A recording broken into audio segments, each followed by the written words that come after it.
Good morning, friends.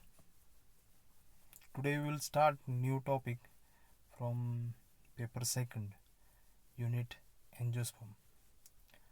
That is studies of plant families. Study of plant families. There are 8 families of angiospermic plant given in our syllabus. We will be dealing and discussing important characters of those families, angiospermic families. So, study of every family will be including a systematic position of that particular family according to Bentham and Hooker. Then we will be discussing about its distribution in throughout the world, where the members of family they occur. Then we will discuss about how many genera are there, how many species are there. Then we will discuss silent features or diagnostic characters of that particular family, means how this family is different from other family, what are the set of characters which binds the family, those characters we will be discussing.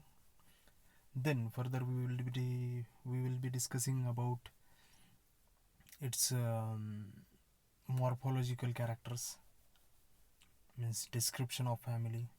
Then we will be discussing some economical importance of family, and finally we will conclude with floral formula and floral diagram of family. So this is how we will be discussing with all these 8 families in our syllabus. So today we will start with the first family, Caparidaceae.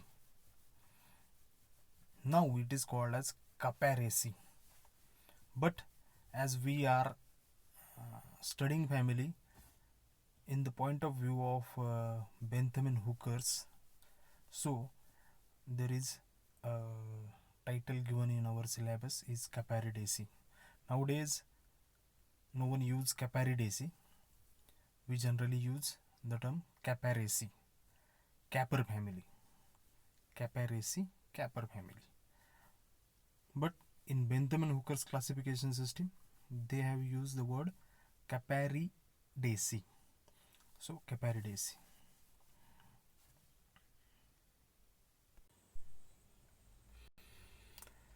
So Caparaceae, Bentham and Hooker, they classified Caparaceae. We'll be discussing systematic position of it. So it is under class Dicotyledone. Why in Dicotyledone? Because it shows 2 cotyledons in seeds. Leaves shows reticulate venation. Flowers are tetramerous. That is why it is dicot plant. Then it is included under subclass Polypetalae. Petals are free. Flowers, stamens are hypogynous.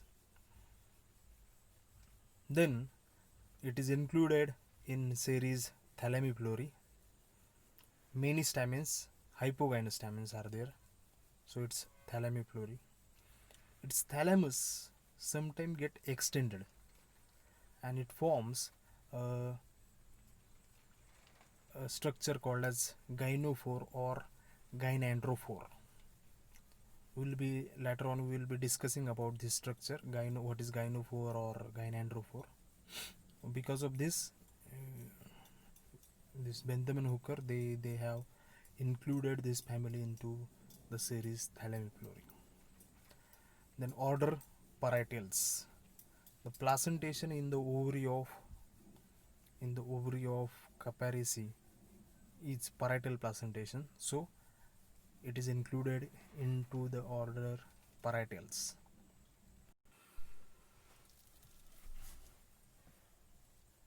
Then we will see distribution. This is widespread family. It occurs throughout the tropical as well as subtropical regions of the world. Means we can call it as pantropic in distribution. टेक्झॉनॉमी शिकताना पहिल्यांदा geography एक चांगली असायला पाहिजे. जॉग्रफीची थोडीफार आपल्याला knowledge असायला पाहिजे. बघा आता मी तुम्हाला थोडक्यात सांगतो थोडंसं. ट्रॉपिक्स म्हणजे काय, सब ट्रॉपिक्स म्हणजे काय, सब टेम्परेट रिजन म्हणजे काय, टेम्परेट रिजन म्हणजे काय. आपली जी पृथ्वी असते, पृथ्वी आणि त्याच्या मधोमध गेलेली एक रेष आहे, त्याला म्हणायचं इक्विटोर. इमॅजिनरी रेष, इक्विटोर, विश्ववृत्त. त्या विश्ववृत्ताच्या 5 डिग्री नॉर्थ आणि 5 डिग्री साऊथ असा जो एरिया आहे, म्हणजे ही पृथ्वी जी आहे ती आपण अक्षवृत्त आणि रेखावृत्त म्हणजे लॅटिट्यूड आणि लॉन्जिट्यूड या 2 लाईनिंगनं डिव्हाइड केलेली आहे. उभ्या असतात त्यांना म्हणायचं लॉन्जिट्यूड, आडव्या असतात त्यांना म्हणायचं लॅटिट्यूड. लॅटिट्यूड आडव्या, उभ्या लॉन्जिट्यूड. आता प्लांटचं डिस्ट्रीब्युशन आहे ना, हे लॉन्जिट्यूडवरती जास्त डिपेंड नसते, पण लॅटिट्यूडवरती जास्त डिपेंड असते, म्हणजे आडव्या रेषांवरती जास्त डिपेंड असते. मग आपण काय केलेलं आहे, इथून म्हणजे ही जी मधली रेष आहे विश्ववृत्ताची, ट्रॉपिक्स म्हणायचं त्याला, त्या ट्रॉपिक्सवरती 0 डिग्री असं आपण अंतर घेतलेलं आहे. आणि तिथून हा जो उत्तरेचा पॉईंट आहे, दक्षिणेचा पॉईंट आहे, यांना म्हणायचं नॉर्थ पोल आणि साऊथ पोल. नॉर्थ पोल जो आहे तो आहे 90 डिग्री, साऊथ पोल आहे परत 90 डिग्री. म्हणजे ही पूर्ण जी पृथ्वी आहे ती आपण 180 डिग्रीमध्ये डिव्हाइड केलेली आहे. कळालं? तर पहिल्या 5 डिग्री नॉर्थ आणि पहिल्या 5 डिग्री साऊथ दोन्ही हेमिस्फिअरमध्ये, वरचा जो अर्धगोल आहे त्याला म्हणायचं नॉर्दर्न हेमिस्फिअर आणि सदर्न हेमिस्फिअर. सदर्न म्हणजे दक्षिणेकडचा खालचा. तर याला म्हणायचं ट्रॉपिक्स. 5 north 5 south tropics. इथं नेहमी पाऊस पडत असतो, नेहमी सूर्याची किरणं हे एकदम परपेंडिक्युलर असतात, एकदम डायरेक्टच जाणारे सूर्यकिरण असतात. त्यामुळे हे खूप ह्युमिड असं, खूप हॉट असा रिजन असतो. तिथून पुढे 23 डिग्री नॉर्थ आणि 23 डिग्री साऊथ इथे पण 2 इमॅजिनरी रेषा गेलेल्या आहेत, कर्कवृत्त आणि मकरवृत्त. बरोबर. मग 5 डिग्री ते 23 डिग्री हा जो मधला पॅसेज आहे याला म्हणायचं सब ट्रॉपिकल रिजन. काय म्हणायचं याला? सब ट्रॉपिकल रिजन. तिथून वरती पुढे पुढे होतो सब टेम्परेट रिजन. 23 डिग्री ते 60 डिग्री टेम्परेट रिजन. त्या सब टेम्परेट रिजन 60 डिग्रीच्या पुढे 90 डिग्रीपर्यंत त्याला म्हणायचं टेम्परेट रिजन. Temperate region. पृथ्वीच्या दोन्हीही ध्रुवाकडे गेले तुम्ही, नॉर्थ आणि साऊथ, दोन्हीकडे टेम्परेचर एकदम कमी असतं. दक्षिण ध्रुवावरती गेले तिथे 6 महिने दिवस असतो, 6 महिने रात्र असते. 6 महिने दिवस, 6 महिने रात्र. तर नॉर्दर्न पोल, नॉर्थ पोल आणि साऊथ पोल या दोन्ही ठिकाणी 6 महिने उजेड असतो, 6 महिने अंधार असतो. म्हणजे कंटिन्यू तिकडे सूर्य पूर्ण दक्षिणेकडे झुकला की उत्तर ध्रुवावरती अंधार राहतो. परत सूर्याला उत्तरेकडे जाण्यासाठी जवळपास 6 महिने लागतात. 6 महिन्याने परत मग दक्षिणेकडे अंधार होतो. अशी ती सूर्याची मुवमेंट असते आणि त्याच्यावरती प्लांट डिस्ट्रीब्युशन बरंचसं डिपेंड असतं. तर ही जी फॅमिली आहे ही पूर्ण ट्रॉपिकल आणि सब ट्रॉपिकल रिजनमध्ये सापडते. And most of the members of this family are they occur in arid and semi arid zones. Arid and semi arid zones म्हणजे काय? पाणी कमी असणारा एरिया, थोडासा दुष्काळग्रस्त एरिया किंवा थोडासा डेझर्टिफाय झालेला एरिया असतो, अशा एरियामध्येच ही फॅमिली जास्त सापडते. आपल्या इकडे या फॅमिलीचे प्लांट्स कमी येतात. म्हणजे आपल्याकडे आपण वेस्टर्न घाटमध्ये आहोत आणि वेस्टर्न घाटमध्ये भरपूर पाऊस होतो, पण मेन क्रेस्ट ऑफ वेस्टर्न घाटमध्ये आहेत त्याच्या बऱ्यापैकी स्पेसिस वेस्टर्न घाटमध्ये पण सापडतात. पण याच्यापेक्षा तुम्ही जर राजस्थानमध्ये गेले तर राजस्थानमध्ये कापारिस मोठा जिनस. इवन तुम्ही जर तिकडे बीडला औरंगाबादला गेले तर तिकडे पण कापारिसचे जास्त स्पेसिस सापडतात. इकडे म्हणजे पश्चिम घाटामध्ये कापारिसच्या कपारिस मोनी, कपारिस आंबेलाटा, कपारिस डायव्हेरिकॅटा, कपारिस अशा एक 7-8 स्पेसिस कपारिसचे सापडतात म्हणजे आपल्या एरियामध्ये. या फॅमिलीमध्ये there are 13 genera and nearly 450 species are there in the family. So, largest genus of this family is Caparis, followed by Merua, Boscia, Cadaba, and Critiva. So, this is how 450 species are there. Silent features of family. Family silent features, or it is also called as diagnostic features of family, means how this family is different than other families. So these are silent features. Members of this family are mostly shrubby. Rarely they are a tree. Means I know just Caparis grandis, that is the only tree that I know, or Crotava magna, this is also a tree. So most of the members are shrubby. Straggling climbers, means त्यांचं असं एक दुसऱ्या झाडाला support घेऊन त्या झाडावरती चढण्याची habit असते त्यांची. बरोबर, ठीक. Then sepals are 4 and petals are 4. फक्त 4च सेपल आणि 4च पेटल्स असतात.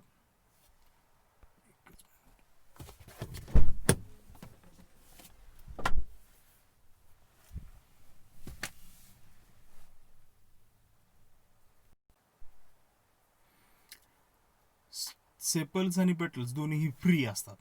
They are polysepalous and polypetalous condition is there. Stamens are many. Ovary unilocular with parietal placentation.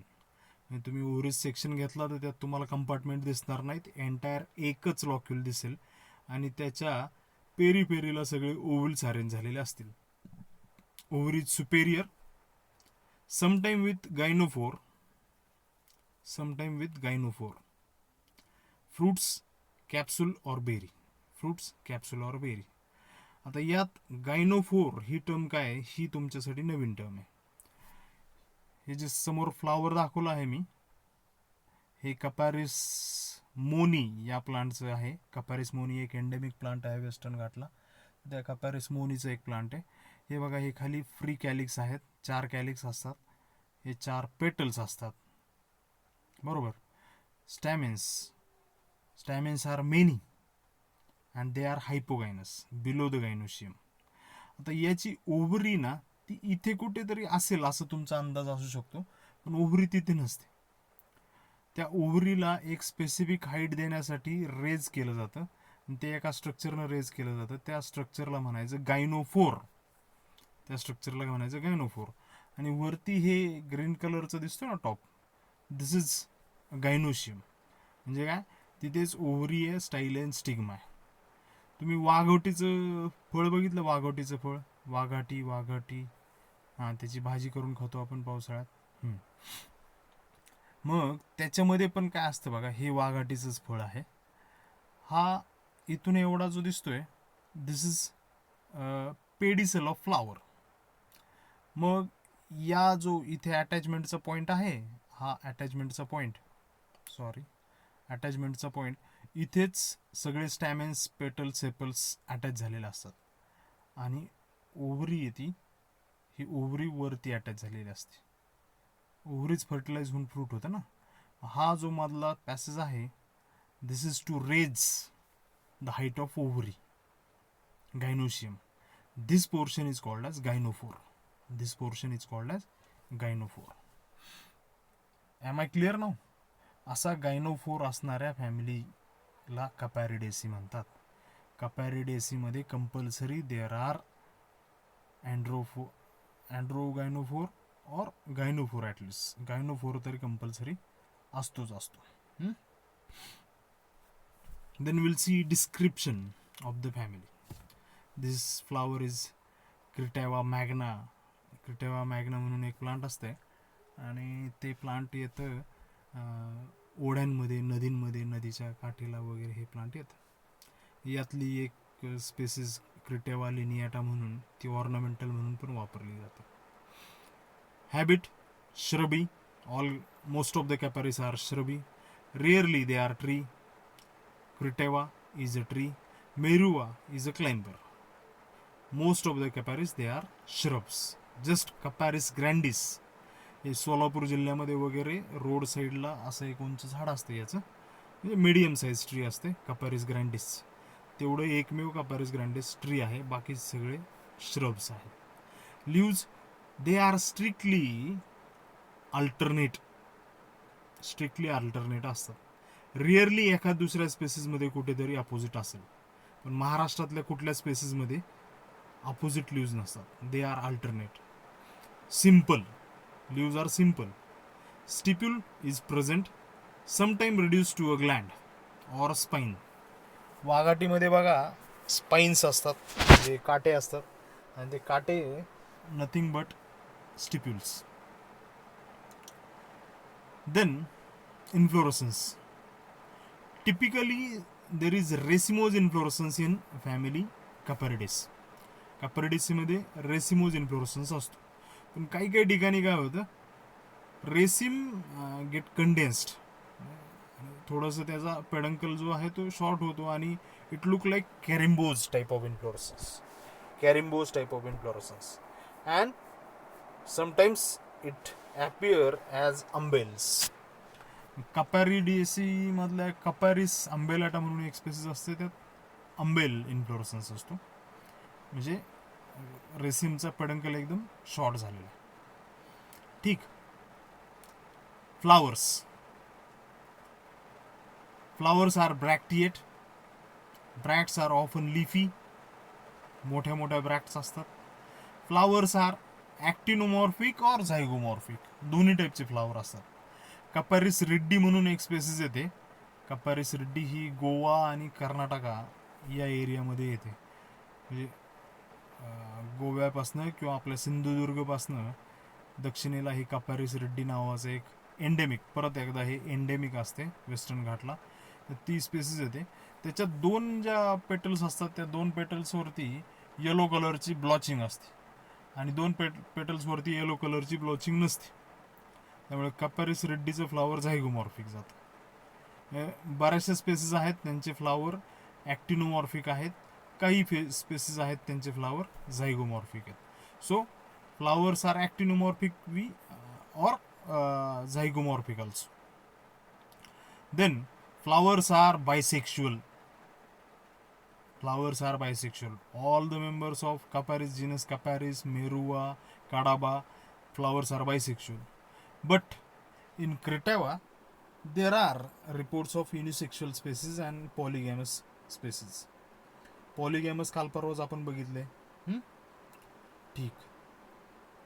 Flowers are hypogynous. What does it mean? The floral whorls are arranged below the gynoecium.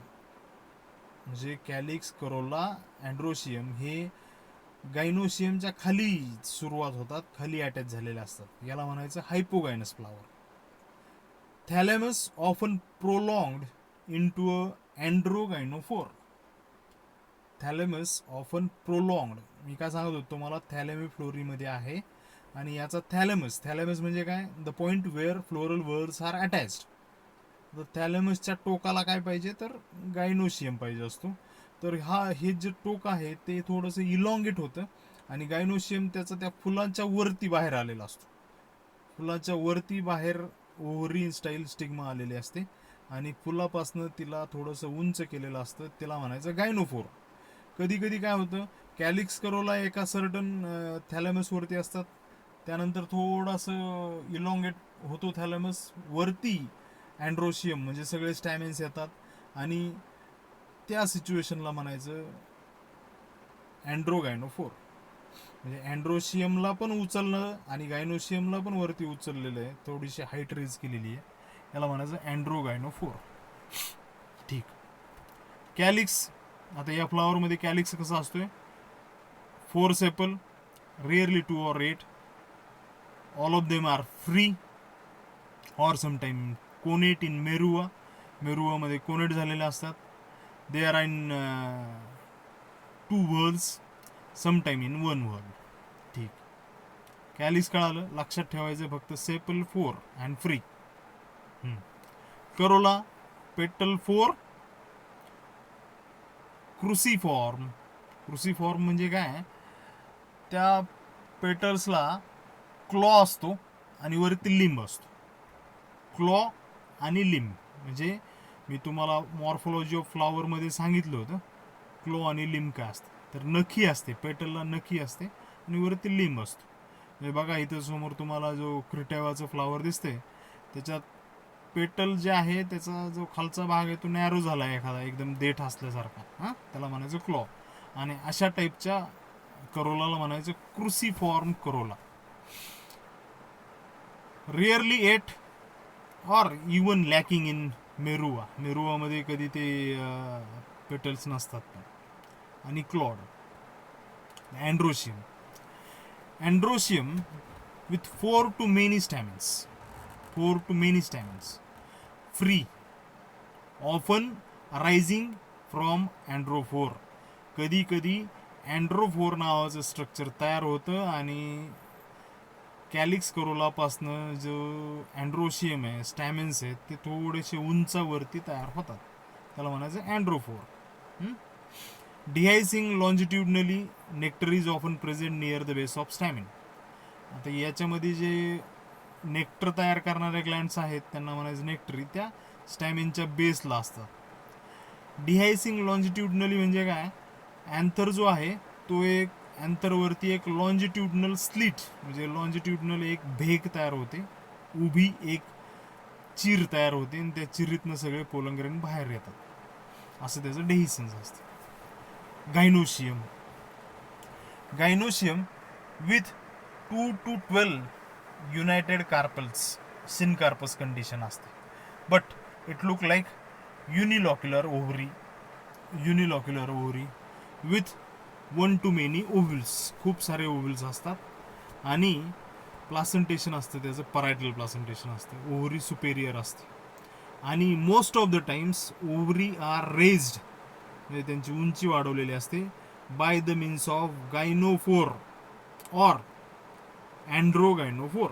या दोन्हीमुळे तिची उंची थॅलॅमसनं उंची वाढवलेली असते. Calyx Corolla जिथे attach झाले तिथेच androecium gynoecium attach होतील असं नाही. स्टाईल 1 स्टिग्मा कॅपिटेट और bilobed.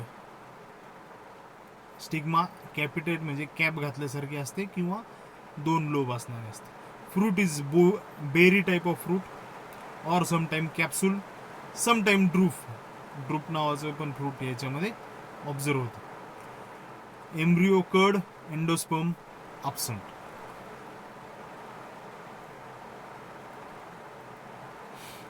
We'll see economic importance of family. बघा, the member of Caparis and Cretiva. काही मेंबर्स आहेत कॅपॅरिस आणि क्रेटिवाचे. They are used as ornamental species. The fruit of Capparis decidua. Capparis decidua म्हणून एक प्लांट असते, इकडे अहमदनगरमध्ये किंवा औरंगाबादमध्ये जरा ड्राय रिजनमध्ये गेलो तुम्ही, सोलापूरमध्ये वगैरे, तर ते कॅपॅरिस डेसिड्युआ त्याला नेप्तड असं तिथली लोक सांगतात. तर नेप्तडाची पिकल म्हणजे लोणचं केलेलं असतं, त्याच्या फ्रूटचं लोणचं केलं जातं आणि लोणचं करून खाल्लं जातं, साठवलं जातं. Dried flowers of Capparis spinosa. Capparis स्पायनोसाचे जे ड्राईड फ्लावर आहेत, they are called as caper. They are called as caper and they are used in seasoning. कातडी कमवण्यासाठी या कॅपरचा उपयोग होतो. कपारिस स्पायनोसाच्या ड्राईड फ्लावरचा उपयोग होतो. सिझनिंग म्हणजे काय? कातडं कमवणं माहिती आहे तुम्हाला? लेदरची सिझनिंग केली जाते. हां, तर आहे असं शेळीचं, बोकडाचं किंवा जनावरांचं जे कातडं घेऊन जातात, ते कातडं आहे तसं यूज नाही करता येत आपल्याला. त्याला काय लागतं, टॅनिनची प्रोसेस करावी लागते आणि त्यानंतर त्या कातड्याचं लेदर तयार होतं, जे जास्त ड्युरेबल असतं आणि वास देणारं असतं. त्याला म्हणायचं सिझनिंग. ते सिझनिंग करण्यासाठी कपारिस स्पायनोसाचा यूज होतो. आपल्या इकडे कपॅरिस झेलॅनिका नावाचा एक प्लांट असते, वाघाटी. त्याचे tender fruits are used as vegetables म्हणून त्याचे टेंडर फ्रूट्स वापरले जातात. आता कपॅरिस झेलॅनिका वाघाटी ही तुम्हाला माहिती आहे, आणि क्रिटेवा मॅग्ना एक आपल्या इकडे नदीमध्ये सापडणारा प्लांट आहे. आत्तापुरता हा व्हिडिओ. आणखीन एक व्हिडिओ मी तुमच्यासोबत शेअर करतो.